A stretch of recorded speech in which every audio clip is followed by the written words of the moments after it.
அன்னை தகவல் சேனலில் இன்றைக்கி என்ன பார்க்க போகிறோம் அப்படின்னா, ஹை கோர்ட் ஆஃப் மெட்ராஸில் கால்ஃபார் பண்ணியிருக்காங்க. என்னென்ன போஸ்டிங் அப்படின்னா, typist, telephone operator, cashier, xerox operator போஸ்டிங்க்கு கால்ஃபார் பண்ணியிருக்காங்க. டைப்பிஸ்ட்டுக்கு என்ன குவாலிஃபிகேஷன் வேணும் அப்படின்னா, எனி டிகிரி முடிச்சிருக்கணும், ப்ளஸ் போத் ஹையர் முடிச்சிருக்கணும் அப்படின்னு சொல்கிறாங்க.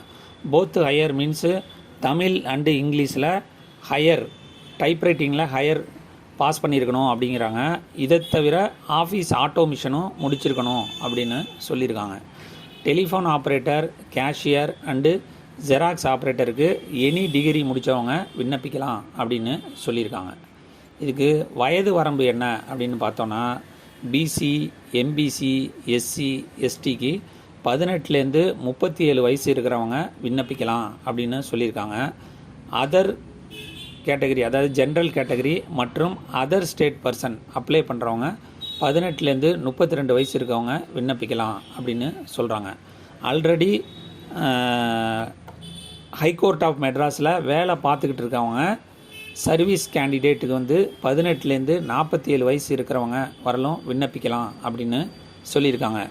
இதை தவிர எக்ஸ் சர்வீஸ்மேனு, ஃபிசிக்கலி சேலஞ்சுக்கு அவங்களுக்கெல்லாம் ஏஜ் லிமிட்டு கொஞ்சம் ஹையர் பண்ணி கொடுத்துருக்காங்க. இந்த எக்ஸாமுக்கு விண்ணப்பிக்க வேண்டிய கடைசி நாள் 13/2/2024. இது ஆன்லைன் எக்ஸாம். ஆன்லைன் மூலியமாக தான் இந்த எக்ஸாமுக்கு விண்ணப்பிக்க முடியும். எக்ஸாமும் ஆன்லைனில் தான் நடக்கும் அப்படின்னு சொல்லியிருக்காங்க. எஸ்சி, எஸ்டிக்கு ஃபீஸ் எக்ஸப்ஷன் கொடுத்துருக்காங்க. மற்ற கம்யூனிட்டி பிசி, எம்பிசிக்கெல்லாம் 500 ஃபீஸு கொடுத்துருக்காங்க. விண்ணப்பித்து வெற்றி பெற்று பணியில் சேருக. டிஸ்கிரிப்ஷனில் லிங்க் கொடுத்துருக்கேன். நன்றி, வணக்கம்.